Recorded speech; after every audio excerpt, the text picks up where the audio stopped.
Il a gardé son propre agenda. Je respecte fermement leur époque. Il n'a pas permis aux autres de l'éloigner de son chemin. Il a sauvegardé sa liste de priorités. Le leader chrétien doit éviter les distractions. Écrivez votre liste quotidienne de choses que vous devez faire. Protégez votre calendrier. Faites bon usage de votre temps comme Paul le recommande dans Éphésiens 5 15,16.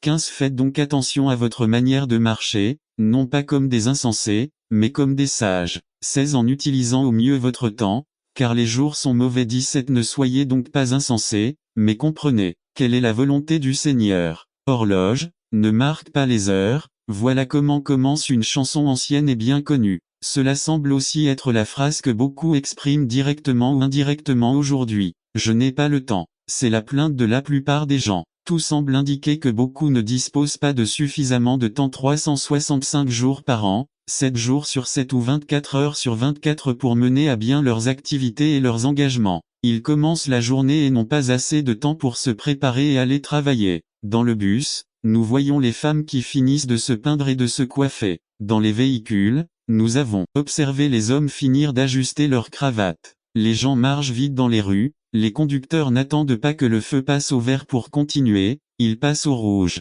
Les mères courent littéralement avec leurs enfants le matin pour qu'ils arrivent à l'heure à l'école. Dans les entreprises, on demande tout hier. De combien de temps avons-nous vraiment? N'attendez pas qu'il soit trop tard. Devenez membre de la chaîne Today et bénéficiez de réconfort et de soutien dans les moments difficiles. Cliquez sur le lien dans la description de la vidéo. Mardi 9 avril 2024 page 4 1 jour 24 heures 7 jours 168 heures 30 jours 724 heures 356 jours 8760 heures, 525 600. 31 536 000 secondes de l'année. Je ne comprends toujours pas pourquoi il y a des gens qui disent qu'ils n'ont pas assez de temps pour pouvoir travailler sur la construction. Il peut être qu'ils n'ont pas le temps ou il peut être qu'ils ne savent simplement bénéficier de réconfort et de soutien dans les moments difficiles. Cliquez sur le lien dans la description de la vidéo. Mardi 9 avril 2024 page 3 Faire un champion. Confiance. Partie 3 Résumé. Aujourd'hui, nous examinerons la confiance qui vient du monde et la confiance que nous trouvons en Christ. Par Joshua Pinto Devenir un champion confiant. Partie 3 Lorsque les athlètes s'alignent et que le coup de feu retentit, il n'y a pas de temps pour les hésitations ou les hésitations.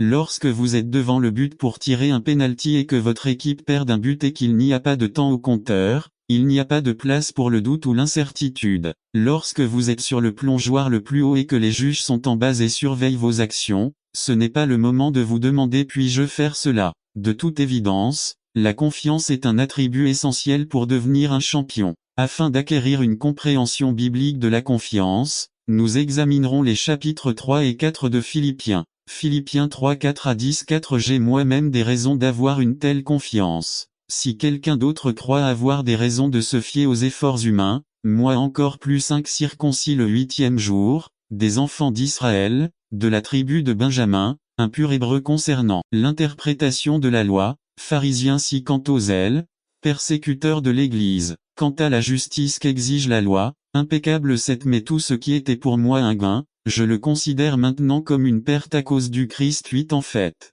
je considère tout comme une perte en raison de la valeur incomparable de connaître le Christ Jésus mon Seigneur. À cause de lui, j'ai tout perdu et je le considère comme du fumier, afin de gagner Christ 9 et de m'unir à lui. Je ne veux pas ma propre justice qui vient de la loi, mais celle qui vient par la foi en Christ, la justice qui vient de Dieu, basée sur la foi. J'ai tout perdu pour connaître le Christ, pour expérimenter la puissance manifestée dans sa résurrection, pour partager ses souffrances et pour devenir comme lui dans sa mort. Nif Philippiens 4 11 à 13 11 Je ne dis pas cela parce que je suis dans le besoin, car j'ai appris à être satisfait quelle que soit la situation dans laquelle je me trouve. 12 Je sais ce que c'est que de vivre dans la pauvreté et ce que c'est de vivre dans l'abondance. J'ai appris à vivre dans toutes les circonstances, à être satisfait, à avoir faim, à avoir l'abondance et à souffrir de la pénurie. 13 Je peux tout par le Christ qui me fortifie. LSG Aujourd'hui, nous examinerons la confiance qui vient du monde et la confiance que nous trouvons en Christ. Je peux tout faire, le monde je peux tout faire.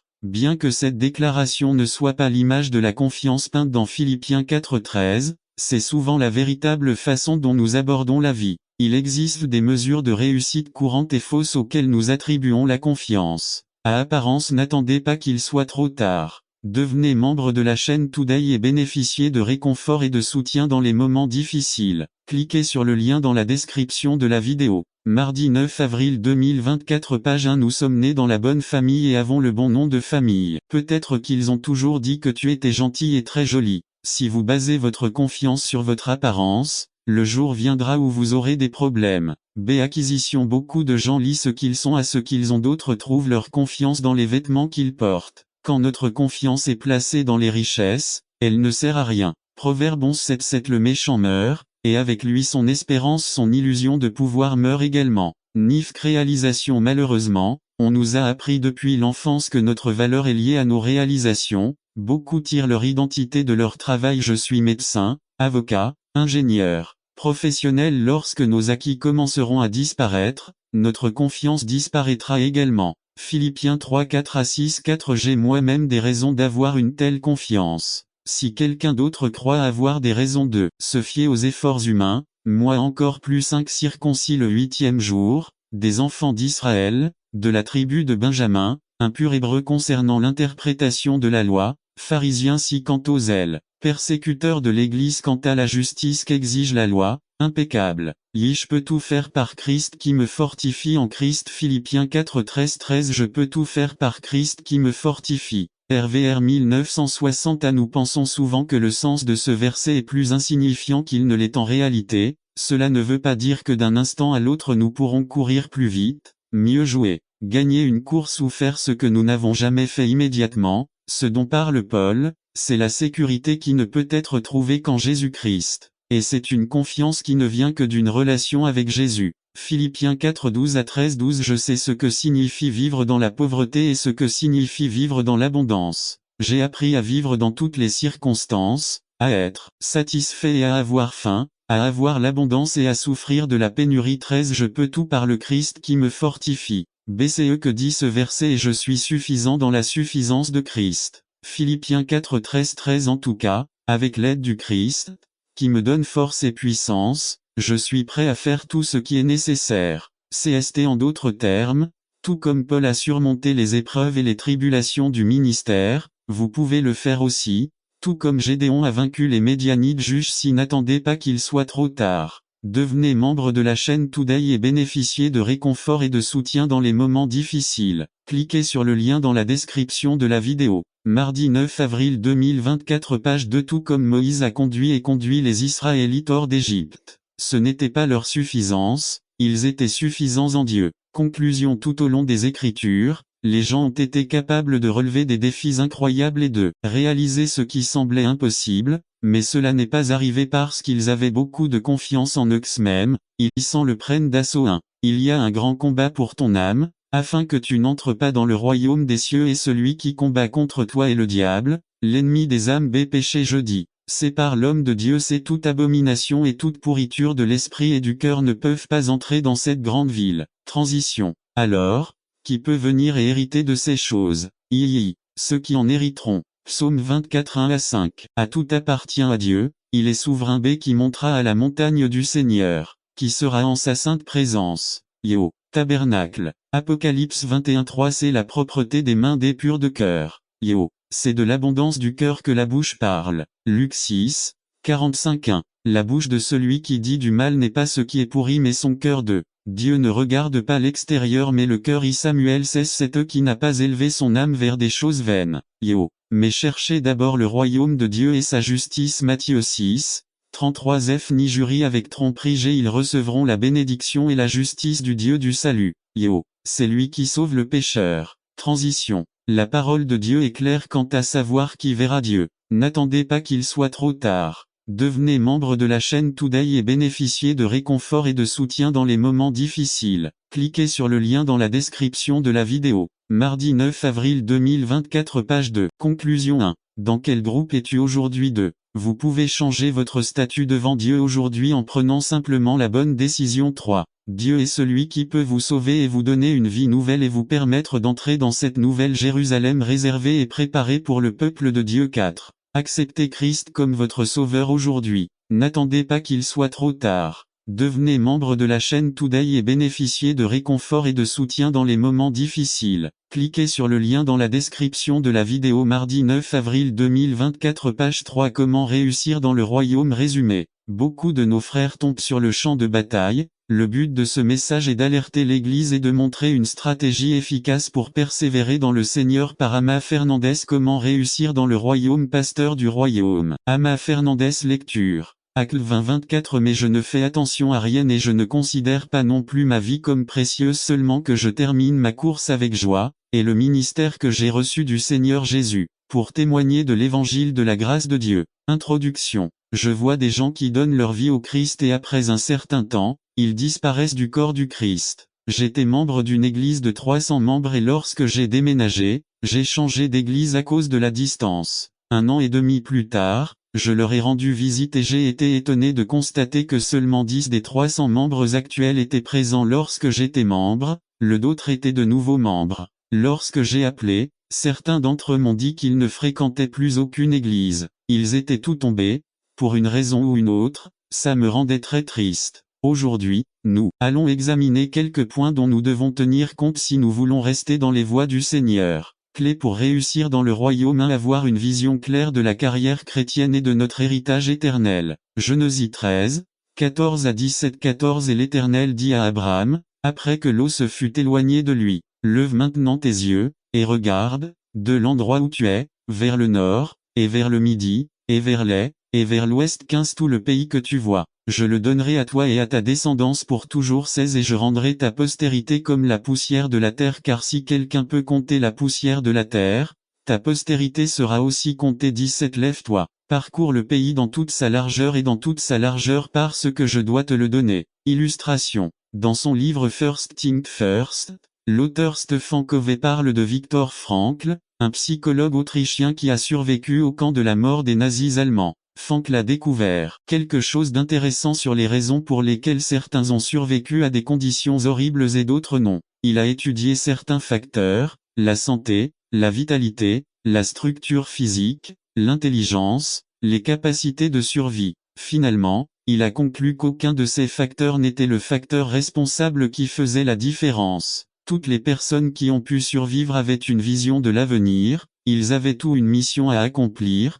quelque chose de très important à accomplir. Les survivants des camps de guerre au Vietnam et ailleurs ont rapporté des expériences similaires, la vision de terminer ou de devoir faire quelque chose les a maintenus en vie. Extrait du livre. Stefan Covey, First Things First, page 103. Firocide. Édition réimprimée, janvier. N'attendez pas qu'il soit trop tard. Devenez membre de la chaîne Today et bénéficiez de réconfort et de soutien dans les moments difficiles. Cliquez sur le lien dans la description de la vidéo. Mardi 9 avril 2024 page 1. 1996.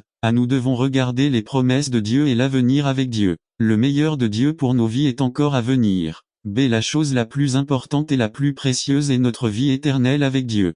Mais Jésus a promis que nous recevrions 100 fois plus dans cette vie et dans la suivante, car il est venu nous donner la vie et une vie en abondance. Nous vivons parce que nous avons un objectif à accomplir. Notre service envers Dieu. Ayez un plan d'action pour réussir. Luc 14, 28 à 30 28 Car lequel d'entre vous, voulant bâtir une tour, ne s'assied d'abord et ne compte les dépenses, pour savoir s'il a de quoi l'achever 29 Car, après qu'il a posé les fondations, et qu'il ne peut pas l'achever, que tous ceux qui le voient ne se moquent pas de lui. 30 En disant, cet homme a commencé à bâtir, et il n'a pas pu achever. Quand nous partons en vacances, nous planifions toujours le voyage, nous économisons de l'argent, nous faisons des réservations, nous demandons du temps au travail, nous organisons l'agenda et nous faisons tout à l'avance, ou nous savons que si nous ne le faisons, et c'est exactement ce qui mérite à juste titre l'approbation de Dieu. L'imitation du Christ dans la souffrance peut être mieux appréciée dans l'un des titres qu'elle reçoit dans la prophétie d'Isaïe, car elle met en lumière le rôle que la souffrance a joué dans la vie de notre Seigneur. Le prophète y fait référence comme l'homme des douleurs, expérimenté au petit déjeuner. D'un autre côté, le Christ lui-même nous a enseigné que le chemin de la souffrance n'était pas un accident imprévu, ce n'était pas une surprise désagréable, mais qu'il l'avait délibérément choisi. Jean 10, 18 dit, c'est pourquoi le Père m'aime, parce que je donne ma vie pour la reprendre. Personne ne me la prend, mais je la prends à moi-même. N'attendez pas qu'il soit trop tard. Devenez un membre de la chaîne aujourd'hui et obtenez du réconfort et du soutien dans les moments difficiles. Cliquez sur le lien dans la description de la vidéo mardi 9 avril 2024 page 3. J'ai mis dans d'autres endroits. Paul dit qu'il est devenu pauvre en étant riche. Il s'est vidé, il s'est humilié devenant obéissant jusqu'à la mort sur la croix. Jésus a choisi le chemin de la souffrance. Combien d'entre nous seraient prêts à choisir volontairement la souffrance pour l'amour de la souffrance? Christ qu'il nous a laissé un exemple pour que nous suivions ses traces.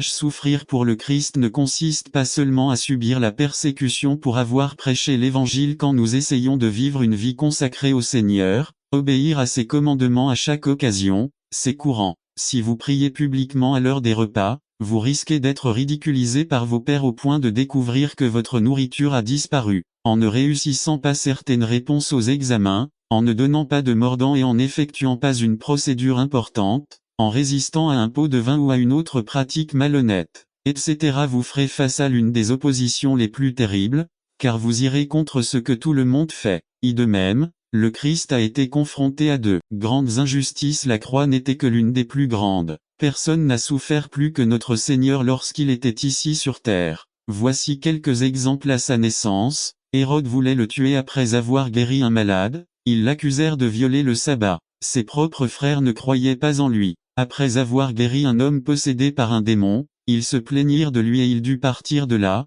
car ils voulaient le lapider. Il a été trahi et renié par certaines personnes qui vivaient à proximité de lui, après avoir été très proche d'eux pendant 3 ans, etc.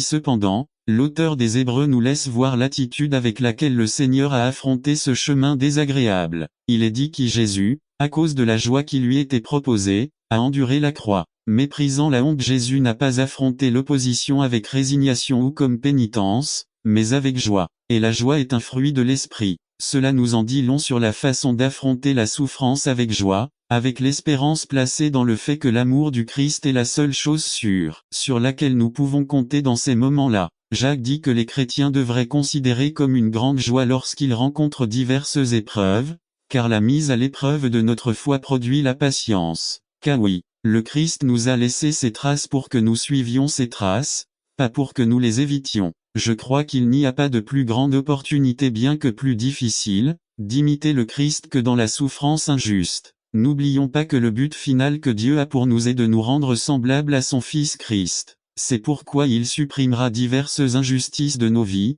pour nous donner l'opportunité de grandir à l'image de notre Seigneur. Ne soyons donc pas surpris lorsque nous souffrons injustement, car la vie du Christ est le modèle qui doit nous aider, nous croyants, à comprendre notre passage dans ce monde. Quelqu'un a dit que ceux qui connaissent la voie de Dieu peuvent aussi la trouver dans les ténèbres. En souffrant pour le Christ, nous souffrons aussi avec le Christ. Nous souffrons pour lui lorsque notre foi et notre loyauté envers lui sont mises à l'épreuve. Mais nous souffrons avec lui à cause de notre marche quotidienne dans la vie qu'il nous a donnée. Notre désir doit être le même que celui de Paul lorsqu'il dit « Ce que je veux, c'est connaître le Christ, sentir en moi la puissance de sa résurrection et sa solidarité dans ses souffrances, en devenant comme lui dans sa mort. 11 J'espère parvenir à la résurrection des morts. Fil 3, d'IDHHII. La souffrance nous permet de savoir ce qui est dans notre cœur, et nous donne ainsi l'opportunité de développer le caractère du Christ. VSS 22,23-22 qui n'a commis aucun péché,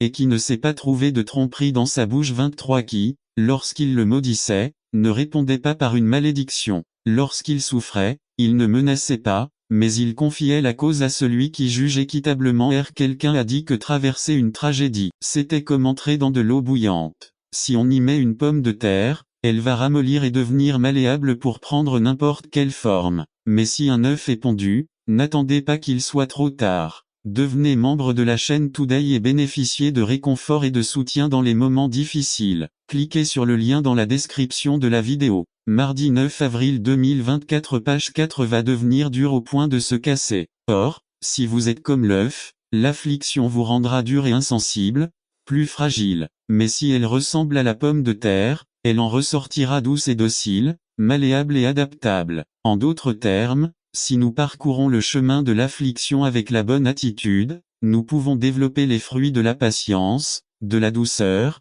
de la foi et de la maîtrise de soi. Cela peut paraître drôle, mais il faut demander à Dieu d'être comme une pomme de terre. Béocha 1, 3 à 9, Pierre nous donne une autre comparaison, tirée de la métallurgie. Les imperfections doivent bouillir pour pouvoir ressortir et purifier l'or. Et les relations sont un excellent pot à vapeur. Mais nous voulons que les amis, les femmes, les enfants et les frères dans la foi qui sont présanctifiés, il suffit de leur verser de l'eau chaude après la prédictutelle du révérend Felton, qui est maintenant avec le Seigneur. En mars de l'année prochaine, cette église fêtera ses 30 ans à cet endroit. Un événement formidable car beaucoup avant, frères Martinet ont essayé d'ouvrir des travaux ici et n'ont pas réussi. Cependant, Dieu a permis que cela perdure pendant toutes ces années. C'est pourquoi la famille Martinet souhaite partager avec vous, collaborateurs dans la foi, famille et amis, ce grand événement qu'est le miracle du salut. Prions en remerciant Dieu pour cela. Lecture de la Bible, Psaume 128. Lecture de l'arbre généalogique, remise des cadeaux spéciaux pour les enfants à Eva Oliva, boucle d'oreille en forme d'arbre avec Pierre Dumois et bague du père avec Pierre B. Luis Martinet J.R. assiette avec verset biblique C. Felicita Martinet chante merci papa des Ruth Flore Bible de la famille Hilda Rob l'horloge de table. N'attendez pas qu'il soit trop tard. Devenez membre de la chaîne Today et bénéficiez de réconfort et de soutien dans les moments difficiles. Cliquez sur le lien dans la description de la vidéo. Mardi 9 avril 2024, page 1 F. Juliane Martinet, décoration avec verset biblique G. Joël Martinet, photo du grand-père paternel H. Esteban Martinet, montage photo Inomi Concola, fleur naturelle cérémoniale révérend Mario Gamay s'adressant à la congrégation. Remercions Dieu pour les couples qui sont sortis vainqueurs et qui ont su rester fidèles à leurs vœux et à leurs promesses. Et nos frères rêves, Luis Martinet et Alfonsa Martinet sont un exemple digne d'honneur, et nous participons avec eux à cette célébration et anniversaire de Boda de Ruby en tant que famille chrétienne. Certains trouveront peut-être étrange que l'on célèbre l'anniversaire d'une famille chrétienne,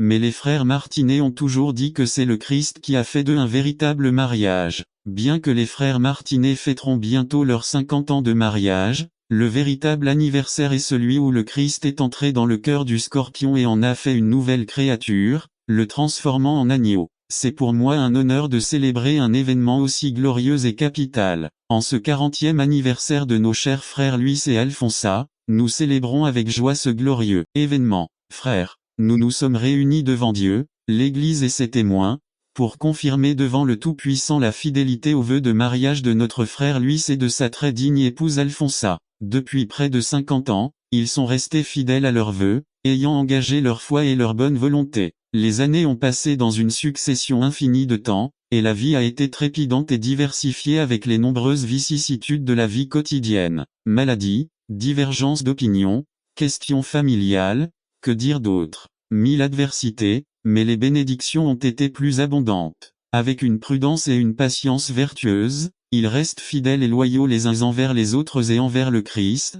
le centre de leur maison. Participation des enfants et petits-enfants. Vous, en tant qu'enfants et petits-enfants des frères Martinet, êtes sûrement le plus grand témoignage de la réussite conjugale de vos parents. Vous souhaitez apporter votre contribution à cette cérémonie. Mot des enfants. Nous sommes un témoignage des idéaux de survie de nos parents. Nous sommes ses rêves et le fruit de son amour, leurs inquiétudes et les causes de leur inquiétude. Aujourd'hui dans ce simple hommage nous vous rendons notre amour et nous souhaitons le bonheur de vous, maman et papa. Chantant le morceau Love Them While We Can. Mot des petits-enfants. Nous, enfants de ce couple, sommes reconnaissants pour la vie que Dieu n'a pas donnée à travers eux. Avec l'amour de nos petits-enfants, nous nous donnons pour leur bonheur complet. Gabriel Martinet chante le morceau Conseil de mon grand-père. Mot d'enfants et de petits-enfants ensemble. N'attendez pas qu'il soit trop tard. Devenez membre de la chaîne Today et bénéficiez de réconfort et de soutien dans les moments difficiles. Cliquez sur le lien dans la description de la vidéo. Mardi 9 avril 2024, page 2. Puissiez-vous être très heureux en ce jour et toujours.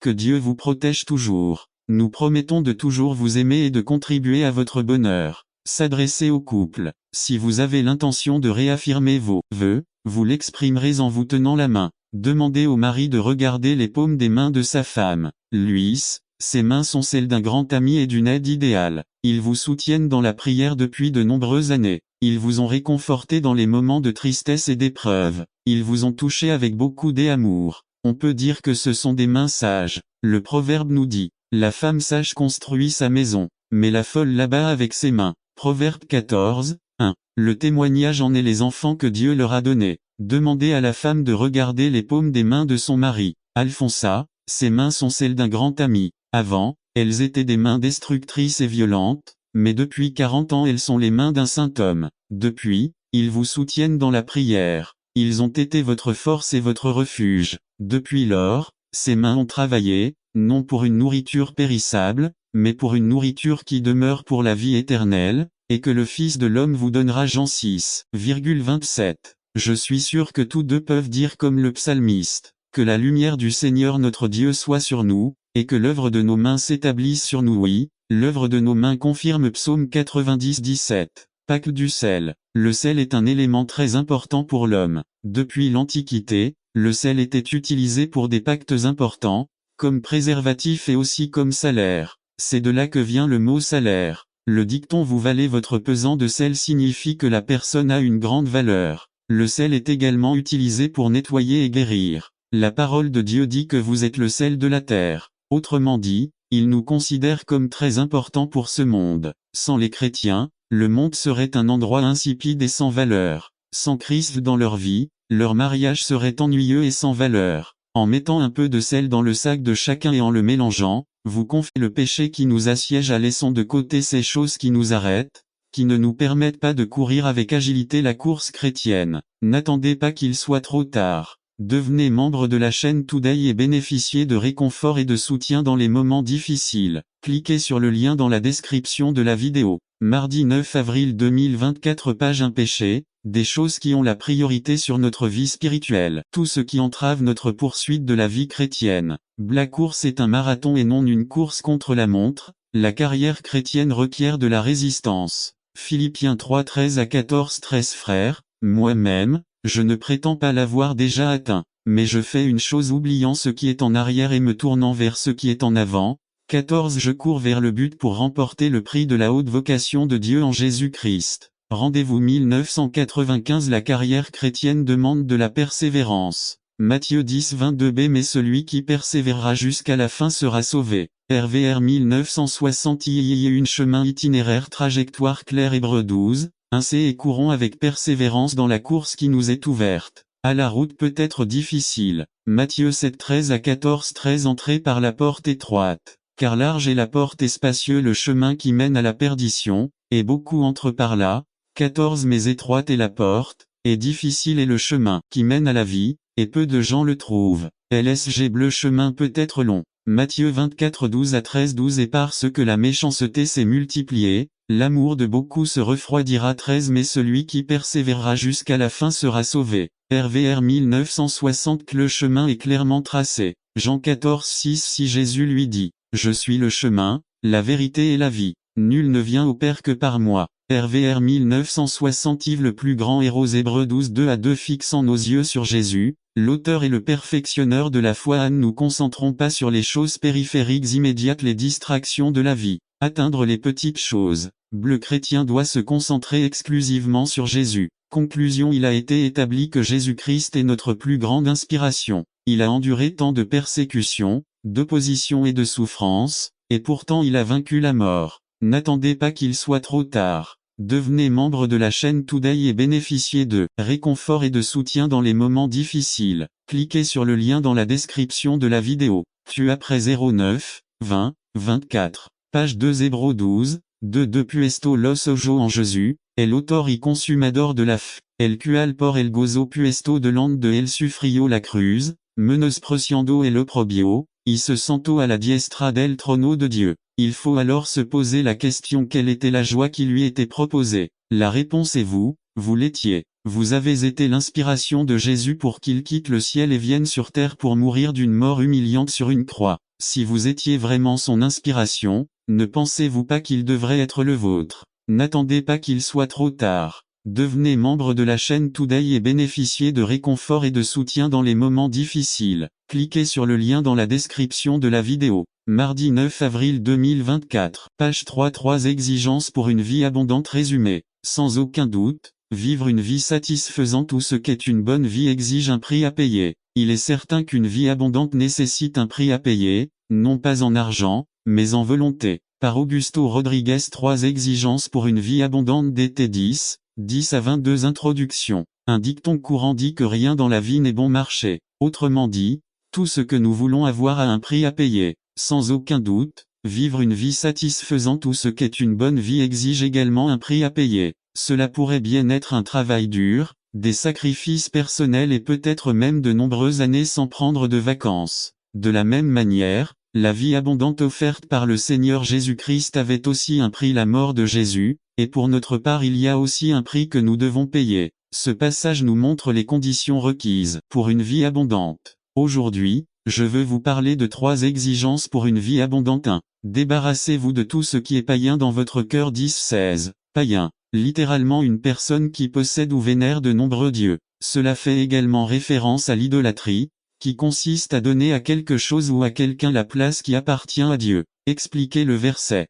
C'est une expression qui illustre l'élimination du pécheur. Mais cela nous parle aussi de nous engager envers le Seigneur. Rappelons que la circoncision était un signe d'alliance avec Dieu. Application. Cela signifie susciter la bénédiction de Dieu. Vous devez comprendre que Dieu veut vous bénir, mais votre cœur est rempli de tellement de choses qu'il n'y a pas de place pour Dieu. Par conséquent, débarrassez-vous de tout ce qui empêche la bénédiction de Dieu dans votre vie, comme l'amertume, le ressentiment, la jalousie, l'envie, le ressentiment, etc. 2. Vivez dans la crainte du Seigneur. 10-20-21. Crainte du Seigneur. Cela ne signifie pas vivre dans la peur, et encore moins avoir peur de Dieu. La crainte du Seigneur est plutôt un respect respectueux que nous lui portons parce que nous reconnaissons sa grandeur et sa puissance. Présentez le passage. Craignez le Seigneur. C'est honorer le Seigneur avec nos attitudes et notre tempérament. Et serre-le. Servir le Seigneur est un signe de l'honorer. Nous le servons lorsque nous servons dans l'Église,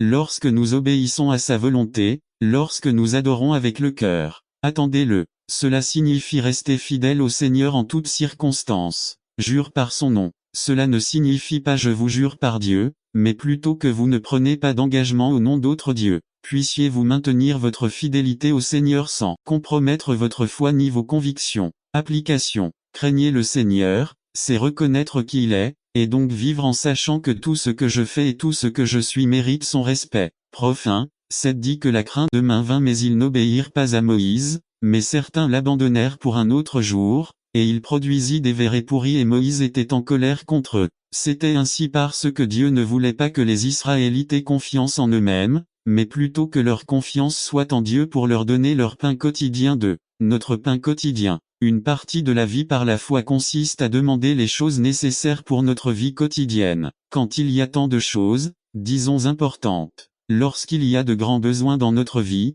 notre famille, notre Église et le monde, comment Dieu veut-il que nous le dérangions avec les choses de tous les jours? Nous pensons comme ça, n'est-ce pas? Mais Dieu veut tout. Dieu a promis de prendre notre fardeau comme si c'était son propre fardeau, il suffit de le demander. N'attendez pas qu'il soit trop tard. Devenez membre de la chaîne Today et bénéficiez de réconfort et de soutien dans les moments difficiles. Cliquez sur le lien dans la description de la vidéo mardi 9 avril 2024 page 1. C'est une chose difficile, n'est-ce pas? Parfois, nous oublions que Dieu ne dira pas « assez », c'est assez. Vous avez demandé votre limite pour l'instant. Tu m'as demandé de te soigner il y a 2 jours, et maintenant je ne vais pas te répondre avant un moment. Dieu n'est pas comme ça. Regardez ce que Jésus nous dit un chapitre plus loin, dans Matthieu 7,7. Demandez, et il vous sera donné. Cherchez et vous trouverez, frappez, et on vous ouvrira. 8 Car celui qui demande reçoit et celui qui cherche trouve et à celui qui frappe, on ouvrira. 9 Quel homme parmi vous à qui, si son fils demande du pain, lui donnera-t-il une pierre? 10 Et s'il demande un poisson, lui donnera-t-il un serpent? 11 Si donc, étant méchant, vous savez donner de bonnes choses à vos enfants, combien plus votre Père qui est aux cieux donnera-t-il de bonnes choses à ceux qui les lui demandent? Il faut demander des choses de notre quotidien ainsi que des cas exceptionnels. Dieu veut nous répondre, et il veut les réaliser, il suffit de le demander. Demandez-lui. N'attendez pas qu'il soit trop tard. Devenez membre de la chaîne Today et bénéficiez de réconfort et de soutien dans les moments difficiles. Cliquez sur le lien dans la description de la vidéo. Mardi 9 avril 2024 page 2 numéro 2 Your Kingdom comme résumé partie 2 de la série par Jason Noble leçon 2 Matthieu 6, dit que votre royaume vienne, que ta volonté soit faite sur la terre comme au ciel. 1.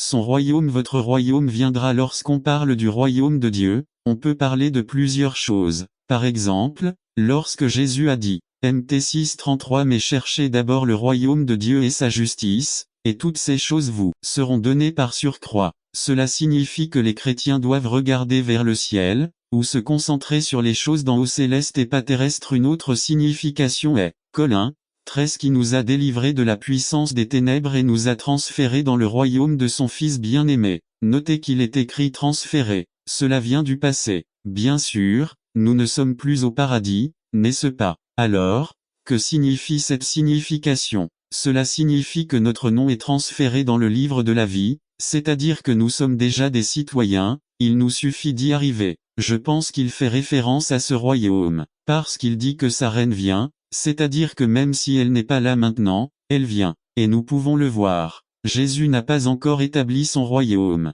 Nous attendons le jour qui accomplira la promesse de Apocalypse 11:15. Et le 7e ange sonna de la trompette, et il y eut de fortes voix dans le ciel, disant, les royaumes du monde sont devenus les royaumes de notre Seigneur et de son Christ et il régnera pour toujours et à jamais. Sa venue finale lorsque ce monde sera transformé selon son plan parfait, quand le diable sera jugé et jeté dans l'étang de feu. Savez-vous que le diable n'est pas en enfer? 1 Pierre 5:8 Soyez modérés et soyez vigilants car votre adversaire le diable, comme un lion rugissant, se promène, cherchant qui il dévorera. Job 1:7 Et l'Éternel dit à Satan, d'où viens-tu? Et Satan répondit à Jéhovah, en disant, faire le tour de la terre et la parcourir de. Jésus à Gethsémani a prié pour que la volonté de Dieu soit faite, que ta volonté soit faite, sa volonté dont n'attendez pas qu'il soit trop tard. Devenez membre de la chaîne aujourd'hui et obtenez du réconfort et du soutien dans les moments difficiles. Cliquez sur le lien dans la description de la vidéo. 9 mars, avril 2024 Page 1 Nous devons être d'accord avec sa volonté. Et il y a sa volonté écrite volonté et sa volonté personnelle pour nos vies. Quand c'est écrit dans sa parole c'est sa volonté écrite Je vous donne un exemple. Partagez Jésus si Dieu me veut 3. Sa perfection comme au ciel, donc aussi sur terre. Imaginez si la terre serait comme le ciel. Savez-vous qu'au ciel tout se passe exactement selon la volonté de Dieu? Mais ici, nous pouvons être en dehors de la volonté de Dieu. Et cela ne veut pas dire en dehors du plan de Dieu. Parce que Dieu a vu le début et la fin. Rien n'est une surprise. Mais nous avons le libre arbitre. Nous pouvons choisir Dieu ou Satan. Jésus dit que nous devons prier pour que nous soyons dans la volonté de Dieu comme ici si nous étions au ciel maintenant. N'attendez pas qu'il soit trop tard. Devenez membre de la chaîne Today et bénéficiez de réconfort et de soutien dans les moments difficiles. Cliquez sur le lien dans la description de la vidéo. Mardi 9 avril 2024 Page 2 Le pouvoir du langage résumé. Ce que vous dites a le pouvoir de construire ou de détruire. Apprenons à parler pour être bénis. Les 10 cours de langue différents. Par Samuel Malaf Sujet. Le pouvoir de la langue record biblique. Proverbe 18, 20-24 Luc 6, 45 Introduction. Saviez-vous que chaque mot qui sort de votre bouche a un tel pouvoir qu'avec lui vous pouvez apporter bénédiction ou malédiction? Vous pouvez construire ou détruire. Saviez-vous également que chaque mot qui sort de votre bouche reflète clairement ce qui se trouve dans votre cœur? Comment parlez-vous à vos enfants, votre conjoint, votre mère et votre père, vos frères et sœurs? J'ai été déçu par une paire de Nike lors d'une visite que j'ai effectuée avec Elina, ma femme, à Séoul, en Corée du Sud, où s'est déroulée la Coupe du Monde il y a quelques années. Ils m'ont dit que les plus grandes usines de la marque Nike se trouvaient en Corée et que les baskets y étaient très bon marché. Il arrive que maintenant vous puissiez acheter des Nike à bas prix, mais à cette époque, elles coûtaient plus de $100 la paire 3. J'ai vu une pancarte indiquant basket Nike, $20. Ah, j'ai dit à Elina, voici ma chance d'acheter une paire de Nike. Ils étaient très jolis. Je les ai portés dans l'avion pour rentrer en Californie pour que tout le monde puisse voir que je portais des Nike 4. Ils étaient blancs avec des rayures vertes, très attrayants. Ils ont attiré beaucoup d'attention. Il m'est arrivé que moins d'1 mois après les avoir utilisés, j'ai remarqué qu'ils étaient tout crus d'un côté. Oh, mes fameuses Nike, quelle douleur 5. J'ai découvert que mes Nike étaient fausses. Quelle victoire durement gagnée. J'avais en fait perdu $20,006. Combien de victoires avez-vous déjà remportées dans votre vie? Combien de Nike? Combien de cris de joie avez-vous poussé pour des victoires pour découvrir en peu de temps que c'était faux? 7. De combien de victoires êtes-vous déjà heureux? Un jeu, une petite amie, un voyage, une bonne note à l'école, la même paire de chaussures de tennis Nike. Des victoires, Nike qui ont duré peu de temps. De fausses victoires qui se sont soldées par une défaite 8. Le garçon vous a invité au banquet. Vous étiez si heureux que le lendemain, il vous a dit pas toujours. Vous vous êtes faufilé avec votre petit ami, Nike, une victoire qui disparaît lorsque votre maman ou votre papa vous surprend sur la vague. Le petit ami qui vous a dit hier qu'il vous aimait beaucoup, vous dit aujourd'hui pas plus. 2. La vraie Nike se pourrait-il qu'il y ait de vraies victoires, les Nike, qui ne finissent jamais. Y a-t-il des Nike en qui je peux faire confiance? Ne croyez-vous pas qu'il devrait y avoir des victoires qui durent plus longtemps? 1. Je veux vous dire qu'ils existent. Vous pouvez être propriétaire de Nike. Vous pouvez obtenir de vraies victoires. Comme, ne fermez pas vos oreilles maintenant, car si vous les fermez, vous continuerez à vous battre pour de fausses victoires, qui ne durent pas longtemps. Écoutez maintenant, 1 Jean 5:4-5.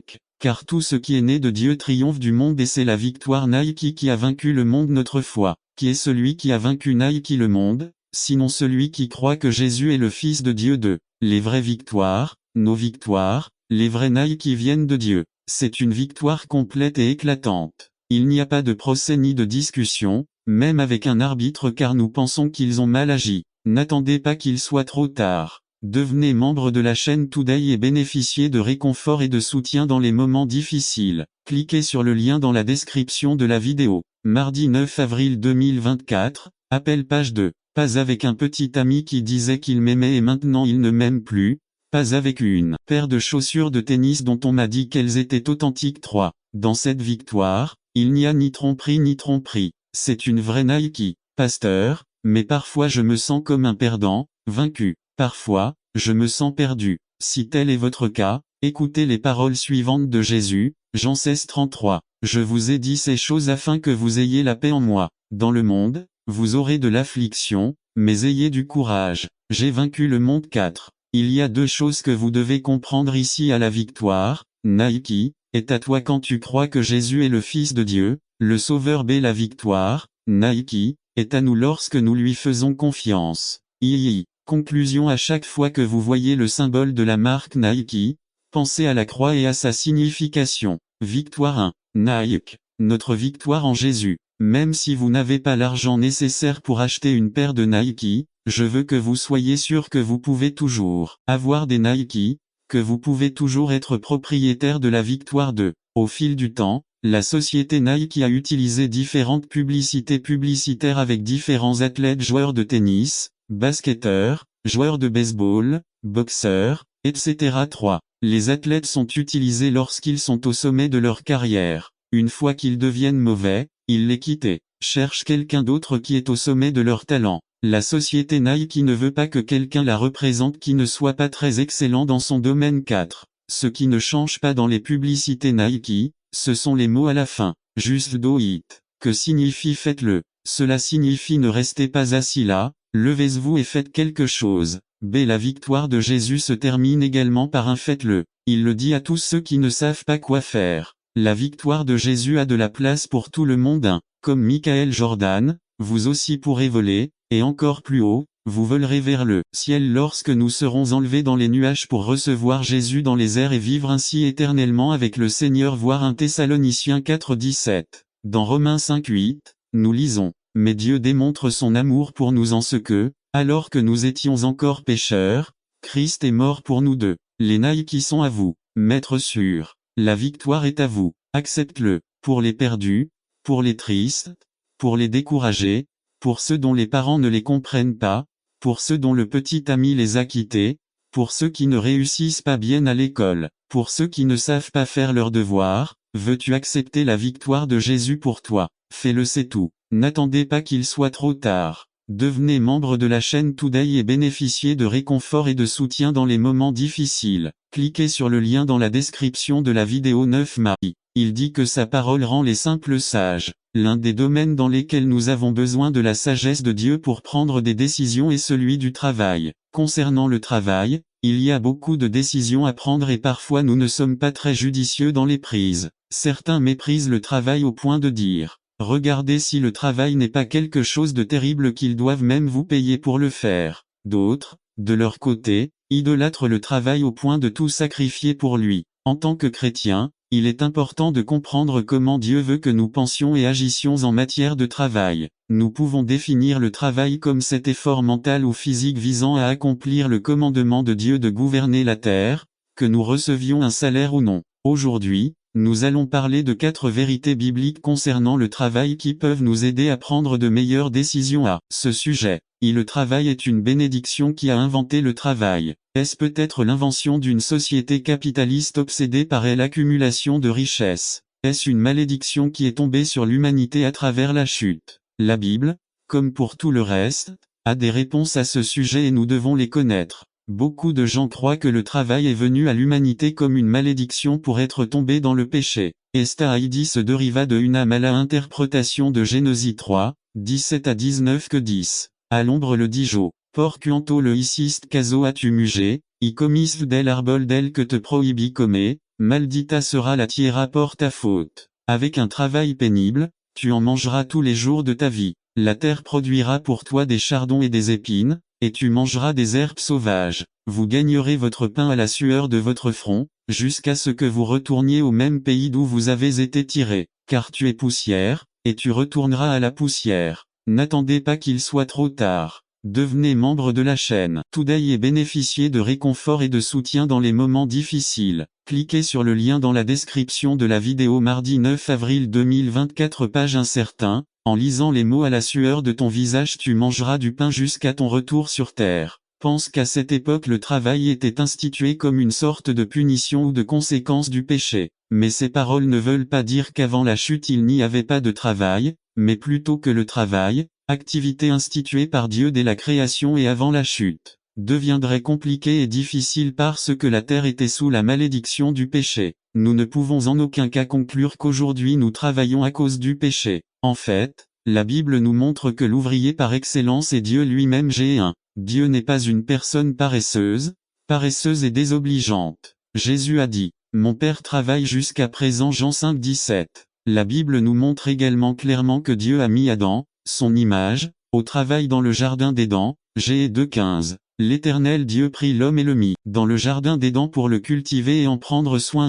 Adam n'était pas dans une station balnéaire d'Éden, il travaillait. Comme on le voit, les travaux existaient déjà, avant même l'automne. Bien entendu, la chute est venue compliquer les choses. Aujourd'hui, nous faisons de gros efforts et la sueur coule sur nos visages, mais nous n'obtenons que très peu de résultats. La terre était maudite par le péché et asservie à la futilité. Mais il attend sa délivrance lorsque les fils de Dieu seront révélés. Romains 8, 19 à 21. Ne considérons donc pas le travail comme une malédiction, mais plutôt comme une bénédiction. Le travail n'est pas une invention humaine, mais le plan de Dieu pour la vie de ses images. Si vous avez tendance à voir le travail avec une mauvaise attitude, si vous voyez le travail comme votre ennemi ou votre malédiction, vous devez renouveler votre vision avec la vérité biblique. Le travail est une bénédiction. Lorsque nous travaillons, nous reflétons notre Père qui travaille aussi. 2. Le travail est une obligation. Dans 2 Thessaloniciens 3, 11 à 12, il est dit, « Nous avons appris qu'il y en a parmi vous qui sont paresseux,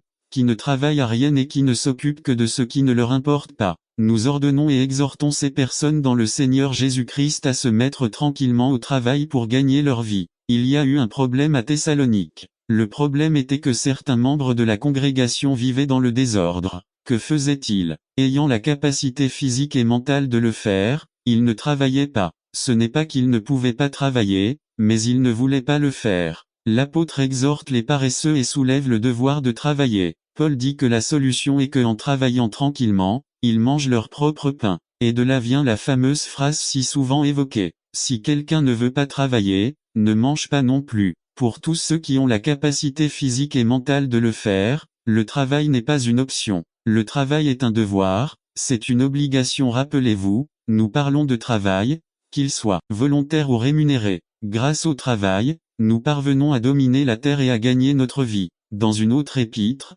Paul va jusqu'à dire que celui qui ne prend pas soin de son peuple est pire qu'un incroyant. Il a même renié la foi en refusant de subvenir à ses besoins. 1 Thm 5:8.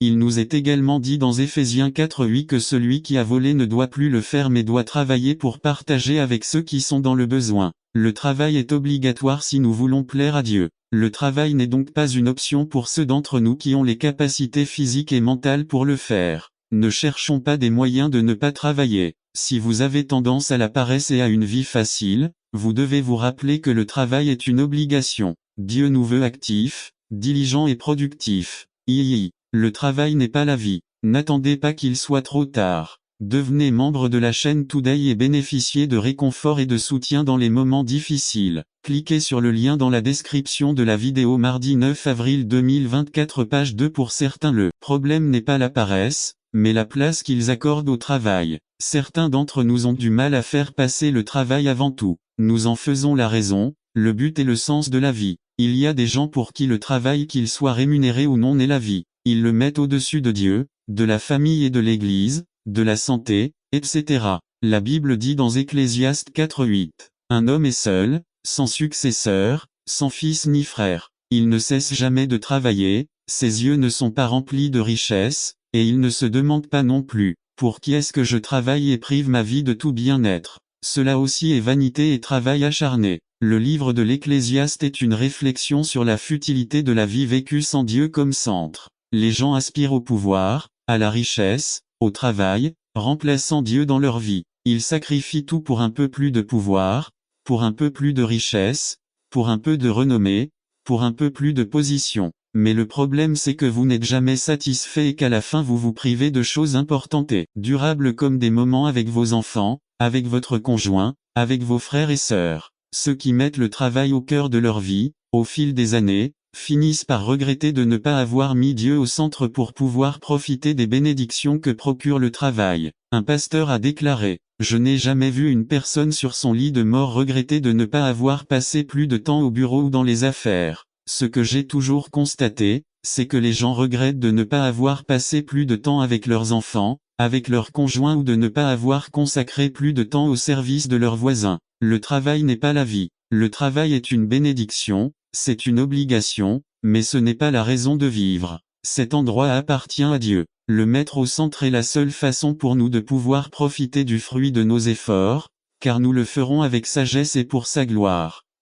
Le travail est un acte d'adoration. Lorsque nous pensons au travail, nous réfléchissons à la manière dont il répond à nos besoins matériels, qu'ils soient personnels ou ceux des autres, mais nous ne pensons jamais au travail comme quelque chose de spirituel, c'est-à-dire quelque chose qui a à voir avec la gloire de Dieu. C'est un acte d'adoration. Dans Colossiens 3:2224, il est dit, « Serviteurs, obéissez en toutes choses à vos maîtres sur terre, non pas pour plaire aux hommes, mais avec sincérité de cœur, dans la crainte du Seigneur. Et quoi que vous fassiez, faites-le de tout cœur, comme en travaillant pour le Seigneur et non pour les hommes, sachant que du Seigneur vous recevrez la récompense de l'héritage. » C'est le Christ Seigneur que vous servez. Le Seigneur dit à ceux d'entre nous qui travaillent que nous devons le faire pour lui plaire et non pour plaire aux hommes, que nous devons travailler comme pour le Seigneur et pas seulement pour les hommes et que lorsque nous travaillons, nous servons le Christ. Réalisez-vous que cette perspective peut révolutionner votre vie professionnelle.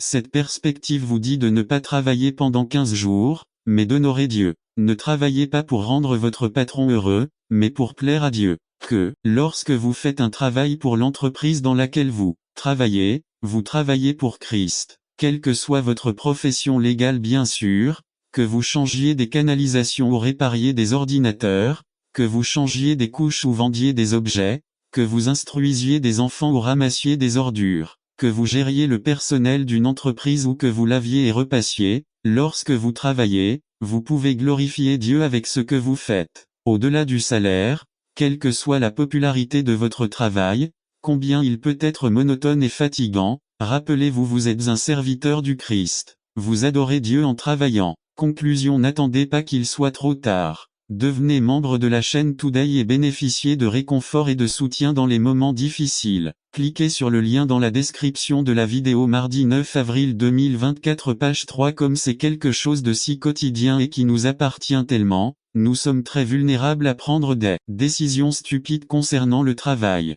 Mais le commencement de la sagesse est la crainte du Seigneur. C'est prendre au sérieux l'œuvre de Jésus dans nos cœurs et se soumettre à sa parole. Commencez à voir votre vie professionnelle du point de vue de Dieu. Commencez à être sage dans vos décisions concernant le travail. Si vous avez une mauvaise attitude envers le travail, rappelez-vous que Dieu vous l'a donné comme une bénédiction. Si tu te vois tenté par la paresse, rappelez-vous que Dieu nous dit que le travail est une obligation. Si vous faites du travail votre priorité dans la vie et, en fait, vous définissez votre vie par votre travail, à tel point que vous sacrifiez d'autres aspects plus importants, rappelez-vous que Dieu vous dit que le travail n'est pas la vie. Il y a des choses plus importantes que le travail. Si vous pensez que votre métier manque de dignité, si vous pensez que laver et repasser n'ont aucun mérite, rappelez-vous qu'avec votre travail vous servez le Christ et vous adorez Dieu. Quelle attitude aurez-vous demain, lundi, lorsque vous vous réveillerez après une semaine bien remplie de travail? Quelle décision prendrez-vous concernant comment, quand, où et pourquoi travailler? Par la grâce de Dieu, vous pouvez vous réveiller reconnaissant envers Dieu pour la bénédiction du travail, avec la joie de remplir votre devoir devant Dieu, en remettant le travail à sa juste place sous la seigneurie de Dieu et avec la joie d'aller au-delà du salaire et fatigue, servir le seul qui mérite toute votre adoration. N'attendez pas qu'il soit trop tard. Devenez membre de la chaîne Today et bénéficiez de réconfort et de soutien dans les moments difficiles. Cliquez sur le lien dans la description de la vidéo. Mardi 9 avril 2024 page 4 Le père du prodigue résumé. On parle toujours du fils prodigue, mais qu'en est-il du père de ce fils? Par Cray Benet le pape du prodigue LC 15, 11 à 24 le pourvoyant de la famille le maître de la maison, se rendra compte de la manière dont nous avons subvenu aux besoins de notre famille à Tim 5. Lui si quelqu'un ne prend pas soin de son peuple, et surtout de ceux de sa maison, il a renié la foi et est pire qu'un incrédule. Nourriture, vêtements, abri, protection, conseil, motivation, amour, etc. La mère et les enfants souffrent lorsque le père n'est pas responsable. 2. Fournir un héritage à ses enfants. Prof 13, 22 Un homme bon laissera un héritage aux enfants de ses enfants, mais ce que possède un pécheur est réservé aux justes. Héritage physique et spirituel, l'aîné a reçu une double part. Le plus jeune savait qu'un héritage l'attendait aussi. Quel genre d'héritage préparez-vous pour vos enfants? Proverbe 22 Une bonne réputation vaut mieux que de grandes richesses et pour être apprécié, plus que l'argent et l'or, il ne devrait pas arriver qu'un jeune homme ait honte d'indiquer qui est son père. Il a reconnu le droit de son fils de choisir son propre voie.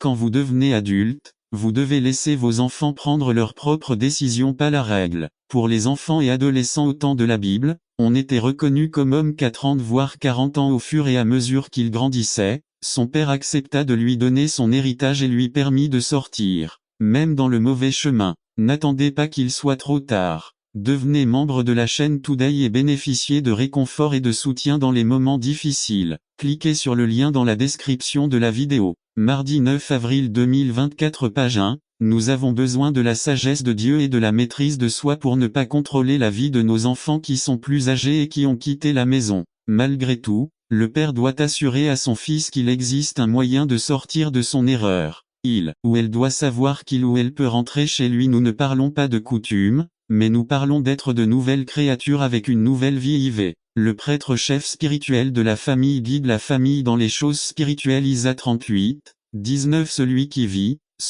vit, c'est celui qui te remercie, comme je le fais maintenant. Le père fait connaître ta fidélité à ses enfants pour donner un bon exemple. Le fils prodigue, lorsqu'il revint à lui, se souvint de son père et savait qu'il l'aimait et qu'il l'accepterait à nouveau. V. L'intercesseur familial au temps biblique. Les parents offraient des sacrifices pour la famille. Job priait chaque jour pour ses enfants. Aujourd'hui, c'est encore le devoir du père d'intercéder pour ses enfants. Lorsque le fils prodigue rentra chez lui, il trouva son père attendant lui. V. Son père avait la foi que son fils allait se repentir et revenir. Vos enfants sont-ils inquiets que leur père prie pour eux? Si il n'a pas réussi le procès ni condamné son fils, le fils est rentré à la maison avec un esprit contrit. Il s'est repenti et il n'était pas nécessaire de le gronder ou de le frapper, il l'a serré dans ses bras. V. Nous avons besoin de parents compatissants qui savent montrer de l'amour à leurs enfants. Pas seulement cracher des paroles creuses. Il était reconnaissant que son fils soit revenu. Il a organisé une fête pour montrer sa gratitude et son amour. Il l'a restauré comme un fils, pas comme un esclave vieilli. Il a aimé ses enfants également.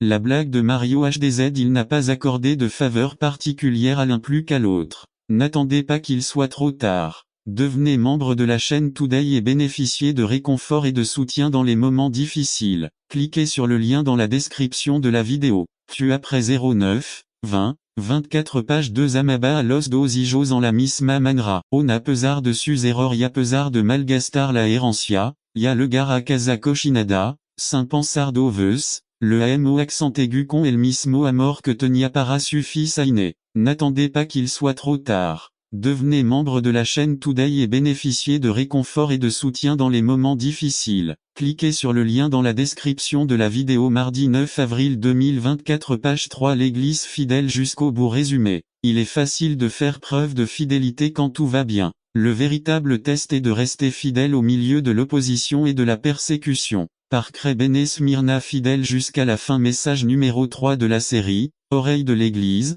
bouche de Dieu. Celui qui a une oreille, qu'il entende.